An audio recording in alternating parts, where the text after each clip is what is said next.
পয়গম্বর আরবি ডাক দিয়ে বলেন, এ উম্মতের দলেরা, যার অন্তরের মধ্যে সূরা ইখলাসের মহব্বত থাকবে, প্রেম থাকবে, ভালোবাসা থাকবে, এই সূরা ইখলাসের মহব্বত থাকার কারণে সূরা ইখলাস তাকে টেনে টেনে হাসরের ময়দান থেকে আল্লাহর তৈরি জান্নাতের মেহমান বানায়া দিবে।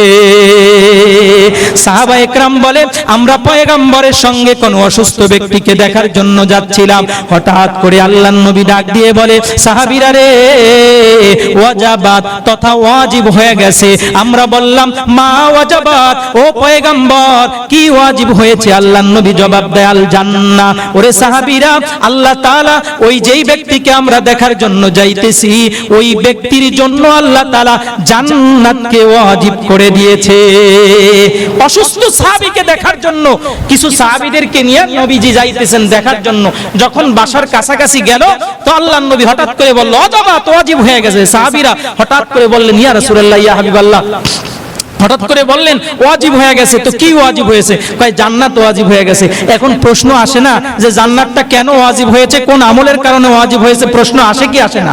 সাহাবা ইকরাম প্রশ্ন করে, ইয়া রাসূলুল্লাহ, ইয়া হাবিবাল্লাহ, প্রশ্ন করেছি কি ওয়াজিব হয়েছে?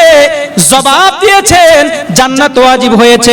নবী গো, কেন জান্নাত ওয়াজিব হয়েছে? কোন আমলের কারণে জান্নাত ওয়াজিব হয়েছে?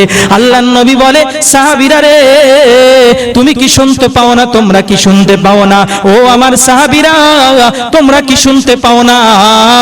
তোমরা কি দেখতে পাও না? যাকে আমরা দেখার জন্য যাইতেছি, ওই ব্যক্তিটা তার কামরার মধ্যে বসে বসে সূরা ইখলাস বারবার পাঠ করতেছে।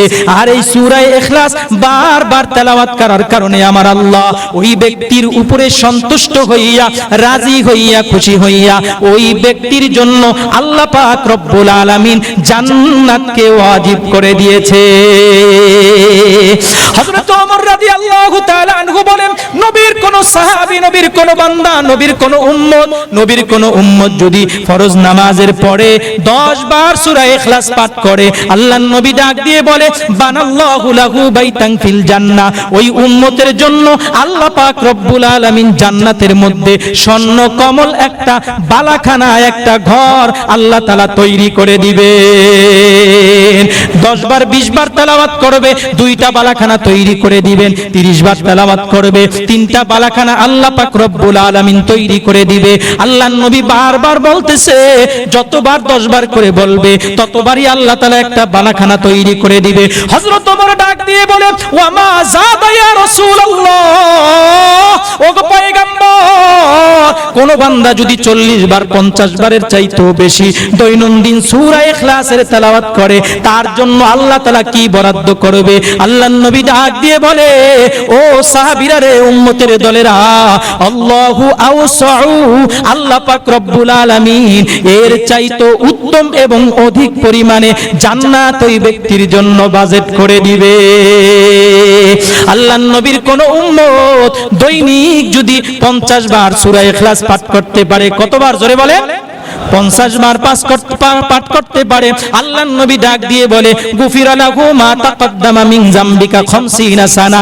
আল্লাহ পাক রব্বুল আলামিন ওই বান্দার এই 50 বারের আমলটা যদি কবুল করে নেয়, পিছনের জিন্দেগীর 50 বছরের সগীরা গুনাহ আল্লাহ তাআলা maaf করে দিবে। কোন বান্দা যদি দৈনিক 100 বার এই সূরা ইখলাস পাঠ করতে পারে, তাহলে 2টা ফজিলত তার জন্য। 1 নম্বর, গুফিরা লাহু মা তাকদ্দামা মিন যামবিহি 50 সানা। আল্লাহ পাক রব্বুল আলামিন অতীতের 50 বছরের সগীরা গুনাহ maaf করে দিবে। সঙ্গে সঙ্গে আমার আল্লাহ হাসরের ময়দানে একজন ফেরেশতাকে দাঁড় করায় দিবেন, যেই ফেরেশতা দাঁড়িয়ে ওই ব্যক্তিকে, যেই ব্যক্তি 100 বার সূরা ইখলাসের আমল করবে, ওই ব্যক্তিকে ডাক দিয়ে বলবে, ও আল্লাহর পাগল বান্দা, উদখুলুহা বিসালামিন আমিনিন, নিরাপত্তা সহকারে তুমি আল্লাহর তৈরি জান্নাতের ভিতরে ঢুকে যাও। তো সূরা ইখলাসের দাম আছে না নাই?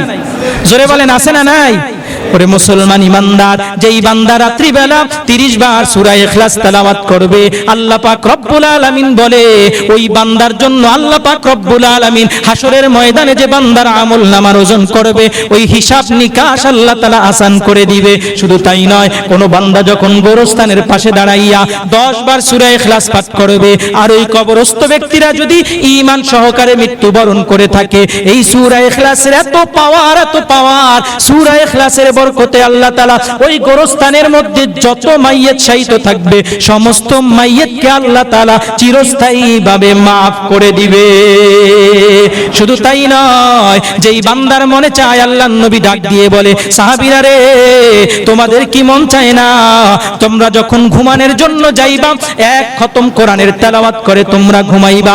সাহাবায়ে কেরাম বলে, পয়গম্বর, আমরা এক খতম কেন, আরো অধিক পরিমাণে খতমের সওয়াব অর্জন করে আমাদের ঘুমাইতে মন চায়। কিন্তু পয়গম্বর, আমরা তো দিনের বেলায় মাঠে ঘাটে কাজ করি, উত্তপ্ত গরমের মধ্যে কাজ করার কারণে আমাদের শরীরটা ক্লান্ত হয়ে যায় গো পয়গম্বর। ও পয়গম্বর, বিছানার সঙ্গে পিঠটা লাগাইতে দেরি হয়, আমাদের ঘুম আসতে আর মুহূর্ত দেরি হয় না। নবী গো, আমাদের মন চায়, আমাদের আকাঙ্ক্ষা আছে, তামান্না আছে এই সওয়াব নিয়ে ঘুমাইতে, কিন্তু যখন পিঠটা বিছানার সঙ্গে লাগাই ঘুম চলে আসে। কিভাবে আমরা এক খতম কোরআনের সওয়াব অর্জন করব? আল্লাহর নবী বলে, সাহাবীরা রে, বেশি সময় ব্যয় করা লাগবে না। যখন তুমি ঘুমানোর জন্য যাইবা, উযু সহকারে যখন তুমি বিছানা পাক করবা, সঙ্গে সঙ্গে আমার আল্লাহ তোমার উপরে সন্তুষ্ট হইয়া, রাজি হইয়া একবার সূরা ইখলাসের বিনিময় তোমার আমলনামার মধ্যে 10 পারা কোরআন তেলাওয়াতের সওয়াব আল্লাহ তাআলা দিয়া দিবে। 2 বার তেলাওয়াত করবা 20 পারা কোরআন তেলাওয়াতের সওয়াব, 3 বার তেলাওয়াত করবা 30 পারা পূর্ণাঙ্গ কোরআন তেলাওয়াতের সওয়াব আল্লাহ তাআলা তোমাদের আমলনামার মধ্যে দিয়া দিবে। দাম আছে না নাই? জোরে বলেন, আছে না নাই? অভাব অনটন আমাদের ঘর সংসারের মধ্যে আছে না নাই? আল্লাহর নবী বলে, যখন ঘরের ভিতরে তোমরা ঢুকবা, সালাম দিয়ে প্রবেশ করবা, ঘরের দিকে যখন যাইবা ডান পাও দিয়ে তোমরা প্রবেশ করবা, ওই ঘরের মধ্যে সালাম দিয়ে প্রবেশ করার পর তোমরা যদি 3 বার সূরা ইখলাস পাঠ করতে পারো, তাহলে তোমাদের এবং তোমাদের আশেপাশে যত ঘর আছে সব ঘর থেকে আল্লাহ তাআলা এই আমলের বদৌলতে সমস্ত অভাব অনটন দূর করে দিবে।